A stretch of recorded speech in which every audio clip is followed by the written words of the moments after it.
नमस्कार दोस्तों, मैं अंकुर उपाध्याय स्वागत करता हूं आप सभी का एक बार फिर से अपनी नई वीडियो में। दोस्तों यहाँ पे आप सभी के साथ बात करने वाला हूं भारतीय बाजार के बारे में।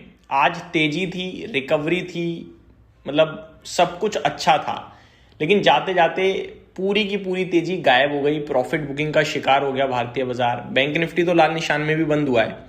अगर आप बैंक निफ्टी की पर्टिकुलरली बात करें तो गिरकर बंद हुआ है। निफ्टी देखोगे तो 100 पॉइंट ऊपर बंद हुआ है।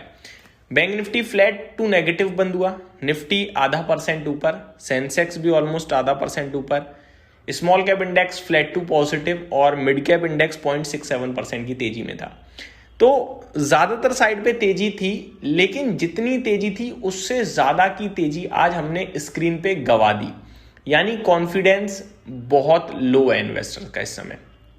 इसमें कुछ गलत नहीं था, क्योंकि इस तरीके के मार्केट में ना जल्दी से नहीं आता कॉन्फिडेंस। आप अपने आप को रख के देखो, अगर आप ट्रेडर हो तो कोशिश करोगे आज के आज अपना माल सपेट लो, वरना आपको हैज करना पड़ेगा, जाने कितना पैसा लगाना पड़ेगा। ऊपर से प्रीमियम इतने हाई, हैज करना इतना ईजी नहीं है।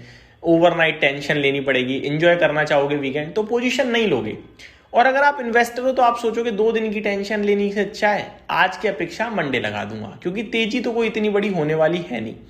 हाँ, वीकेंड पे कुछ बड़ी अच्छी खबर आ गई तो तेजी हो भी सकती है, ऊपर गैप अप आ सकता है, वहां फिर आपसे कुछ छूट जाएगा, लेकिन आप मंडे कन्विक्शन के साथ लगा पाओगे पैसा। आज नहीं लगाओगे आप। तो मुझे लगता है वही हुआ है।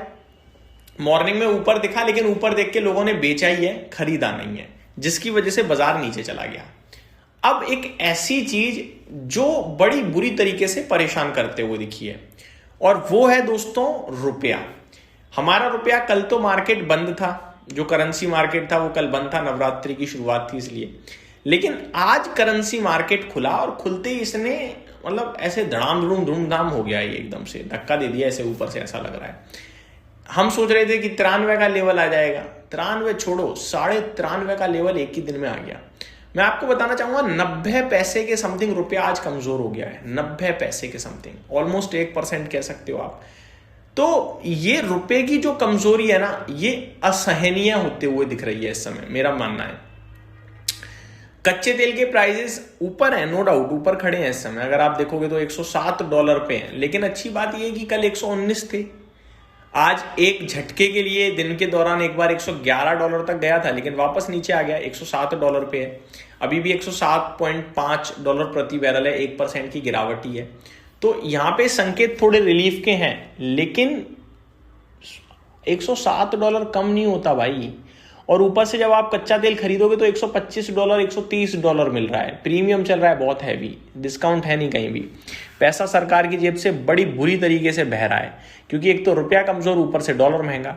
अच्छा, आज एक डेटा और आया है, और वो डेटा आया है फॉरेक्स रिजर्व्स का, जो कि हमारे घटते हुए दिखे हैं।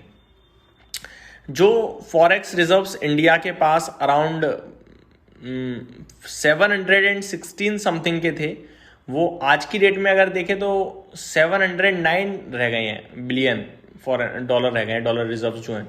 तो हमारे डॉलर रिजर्व्स भी घटते हुए दिखे, और वो ऑब्वियस भी है। एक तो खबर यही थी कि $6 बिलियन के समथिंग तो फॉरेक्स सरकार ने फॉरेक्स मार्केट में बेचा है, ताकि थोड़ा सा रुपए को स्ट्रेंथ मिले। मिली नहीं भाई। डिमांड इतनी हाई है डॉलर की इस समय कि आप बेचो तुरंत खरीद लेगा कोई ना कोई। तो मार्केट में ना प्रॉब्लम है। सबसे कमाल की बात यह है कि ज्यादातर समय हम लोग देखते हैं कि जियोपॉलिटिकल टेंशन होती है, लड़ाई होती है, तो सेफ हेवन बाइंग की डिमांड आती है। गोल्ड सिल्वर मतलब चांदी होती है इनकी, एक तरीके से पिट रहे हैं बुरी तरीके से। कल क्रैश टाइप सिचुएशन में चले गए थे। हाँ, वो बात अलग है कि नीचे से बहुत अच्छी रिकवरी भी आई, और आज के सेशन में अभी तक देखोगे तो हरे निशान में भी है, तेजी ट्रेड कर रही है आपके लिए गोल्ड सिल्वर में। सिल्वर आपके लिए 0.2% ऊपर है। सिमिलरली गोल्ड में भी 0.2% की तेजी है कॉमेक्स पे। इंडियन मार्केट में भी अगर आप देखोगे तो कल मैं एग्जैक्टली आपके साथ शेयर करता हुआ दिखा था रात में, अभी बताना चाहूंगा। कल जो गोल्ड 1,42,000 का लो लगाता हुआ दिखा, वो अभी 1,47,000 पे है। 5,000 रुपये से महंगा हो गया कल के लो से। सिमिलरली अगर चांदी की बात करूं तो कल 2,18,000 का लो लगाया है चांदी ने, अभी 2,34,000 है। 16,000 रुपये नीचे से घूम गया है। तो ये दिखा रहा है कि स्ट्रेंथ हो ना हो, लेकिन नीचे से रिवर्सल बहुत अच्छा आया है। बट लगातार गिरावट ही चल रही है। चांदी ने फ्रेश लू लगा दिया अपना कल के सेशन में, जो 4 लाख के बाद फॉल आया था उसका। सिमिलरली गोल्ड भी 1,42,000 तक चला गया था, मतलब एक्सपेक्टेड नहीं था कि 1.5 लाख के नीचे गोल्ड निकलेगा, वो भी ऐसी सिचुएशन में, लेकिन निकला। अब ऐसे में वही वाला घूम फिर के सवाल आ जाता है कि भैया करें तो क्या करें। दोस्तों इस समय ना इसका जवाब एक्चुअली में है नहीं कि करें तो क्या करें। करेंसी मार्केट में आप देखो 93 रुपये 70 पैसे के पास आपका रुपया ट्रेड कर रहा है। ये मतलब ऐसा लग रहा है जैसे मामला डैमेज हो गया है, पूरा खत्म टाइप सिचुएशन। अब फिर से वही वाली बात है कि करें तो करें क्या। दोस्तों इस समय ना मेरा सिंपल मानना है, ये मार्केट गिर रहा है, गिरावट में देखो डरते सब हैं, लेकिन एक्चुअली में कहावत जो है ना वो सच है, वो हिस्ट्री को देखते हुए बनाई है। Buy in fear sell in greed. अब ग्रीड में कोई नहीं बेच पाता, लेकिन फियर में रोक तो लो, कम से कम खरीदने की हिम्मत नहीं है तो रोक तो लो, क्योंकि आप यही सोचोगे मैं गिरावट में लूंगा, गिरावट में, वो कब घूम जाएगा पता नहीं चलेगा। ऐसा लग रहा है कि 23,000 22,500 के पास बॉटम बनने वाला है। यहां से और बड़ी गिरावट नहीं देखता मैं, एक आध दिन आ जाए डेंट आ जाए, वरना अब यहां से रिवर्सल के चांसेस ज्यादा हैं। तो टुकड़ों में अगर कोई खरीद सकता है, पैसा है, तो ये अब आपके लिए गोल्डन पीरियड है। ज्यादा मत सोचो, लेना है गिरावट में लेना है, 2 थॉट दैट्स इट।